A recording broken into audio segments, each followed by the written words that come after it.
Assalamualaikum warahmatullahi wabarakatuh. Perkenalkan, nama saya Dina Zainubar Rohma dengan nomor induk mahasiswa 2020-33274. Saya berasal dari kelas 3C. Pada video kali ini, saya akan menjawab pertanyaan soal-soal UTS dari semester 3. Jawaban dari pertanyaan pertama, faktor penyebab terjadinya kesalahan penggunaan ejaan yaitu 1. Penguasaan kosakata yang kurang, 2. Kurangnya minat baca, 3. Kesalahan dalam menggunakan bahasa Indonesia yang belum benar, yang keempat ketidakpahaman. Contohnya kesalahan penulisan ejaan yaitu kesalahan dalam penulisan kata sertifikat, seharusnya adalah sertifikat menggunakan F. Kemudian service, salah, seharusnya adalah service menggunakan S. S-E-R-V-I-S, service. Kemudian contoh yang ketiga, truk, tidak menggunakan C dan K, tapi menggunakan K saja, menjadi T-R-U-K, truk.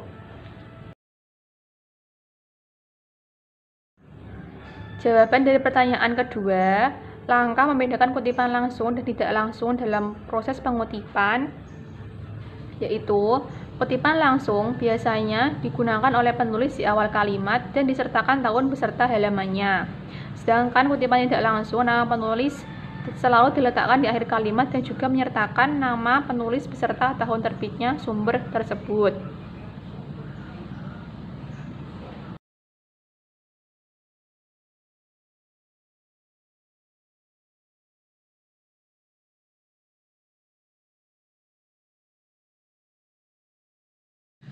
Jawaban dari soal nomor 3 mengenai perbedaan bibliografi dan biografi. Bibliografi atau daftar kepustakaan adalah sebuah daftar yang berisi judul buku, artikel-artikel, dan bahan-bahan penerbitan lainnya yang mempunyai pertalian dengan sebuah karangan atau sebagian dari karangan yang sedang digarap. Melalui bibliografi, penulis atau pembaca dapat mengetahui apakah sumber tersebut mempunyai pertalian dengan pembahasan. Sedangkan biografi merupakan tulisan berisi tentang kehidupan seseorang.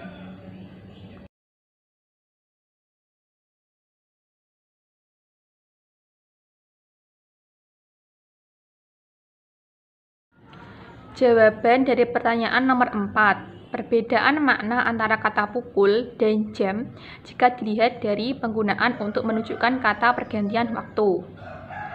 Kata pukul digunakan jika maksud yang ingin diungkapkan adalah waktu atau saat. Contohnya, rapat itu dimulai pukul 10. Toko kami tutup pukul 21.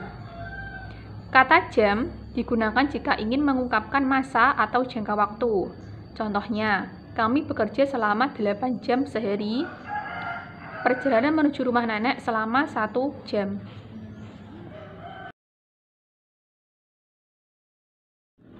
Jawaban dari pertanyaan nomor 5. Bahasa dinyatakan sebagai sistem lambang bunyi, yakni bahasa itu merupakan susunan kumpulan dari lambang-lambang bunyi seperti A, B, C, D, E, F, dan seterusnya. Dinyatakan sebagai sistem karena lambang-lambang bunyi harus disusun berdasarkan pola kebahasaan yang telah disepakati oleh masyarakat pemakai bahasa, sehingga lambang-lambang bunyi tersebut memiliki makna atau bermakna.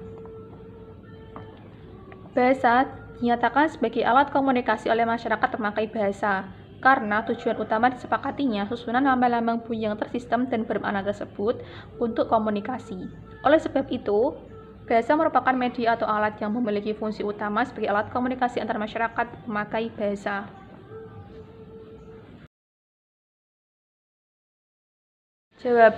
Jawaban dari pertanyaan nomor 6. Mengapa sering terjadi kesalahan penulisan tanda koma?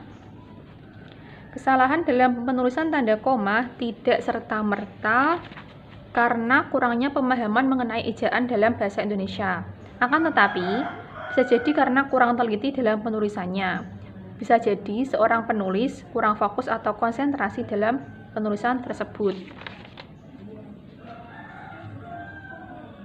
Tanda baca koma digunakan dalam pemisah unsur rincian dalam kalimat. Pada rincian terakhir yang biasanya diikuti kata hubung, sebelumnya tetap diberi tanda koma. Contohnya, aku hanya membawa buku, koma, tas, dan pensil. Salah.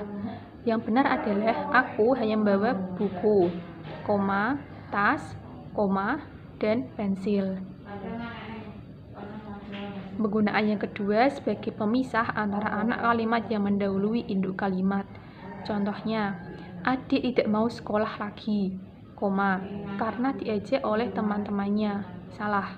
Yang benar adalah karena diajak oleh teman-temannya, koma, adik tidak mau sekolah lagi. Benar.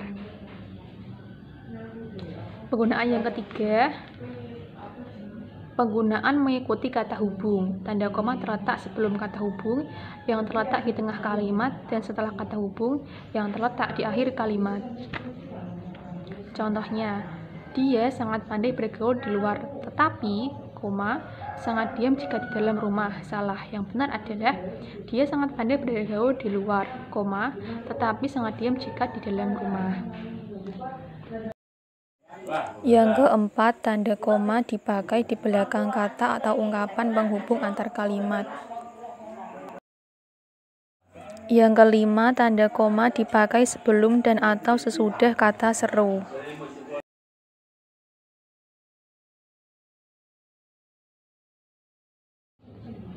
Jawaban dari pertanyaan nomor 7, perbedaan dari makna tanda titik dua dengan titik koma. Penggunaan tanda titik koma. Tanda titik koma dipakai untuk pengganti kata penghubung untuk memisahkan kalimat setara yang satu dari kalimat setara yang lain dalam kalimat majemuk.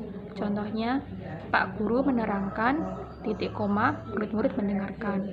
Penggunaan yang kedua, tanda titik koma dipakai untuk memisahkan bagian-bagian perincian dalam kalimat yang sudah menggunakan tanda koma. Contohnya, Ibu membeli buku, koma, pensil, koma, dan tinta, titik koma, baju, koma, celana, koma, kaos, titik koma, pisang, koma, apel, koma, jeruk. Penggunaan tanda titik dua. Tanda titik dua dipakai pada akhir suatu pernyataan lengkap yang diikuti pemerincian atau penjelasan. Contohnya, mereka memerlukan perabot rumah tangga, titik dua, kursi, koma, meja, koma, dan lemari. Penggunaan yang kedua, tanda titik dua dipakai dalam naskah drama setelah kata yang menunjukkan pelaku dalam percakapan. Contohnya, Ibu, titik dua, bawa koper ini nak. Amir, titik dua, baik Bu.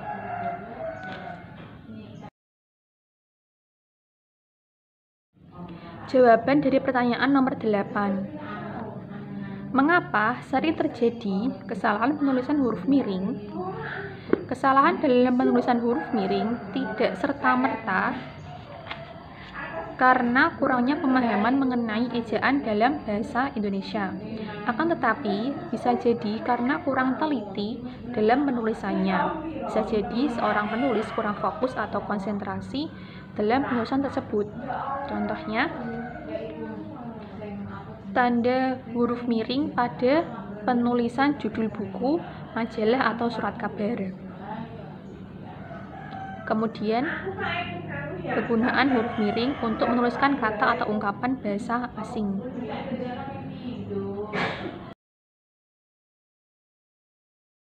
Jawaban dari pertanyaan nomor 9. Bentuk kesalahan penulisan konsonan dan vokal pada karya tulis ilmiah, contoh serta pembenarannya bisa dilihat pada contoh berikut ini. Terdapat kesalahan penulisan kata adalah seharusnya menggunakan huruf A kecil. Pada karya ilmiah ini terdapat kesalahan penulisan kata diare, kusta, serta hepatitis A yang seharusnya menggunakan huruf kecil, D kecil, K kecil, H kecil, serta huruf A kecil. Sekian jawaban dari soal-soal UTS yang dapat saya sampaikan. Atas perhatiannya saya ucapkan terima kasih. Assalamualaikum warahmatullahi wabarakatuh.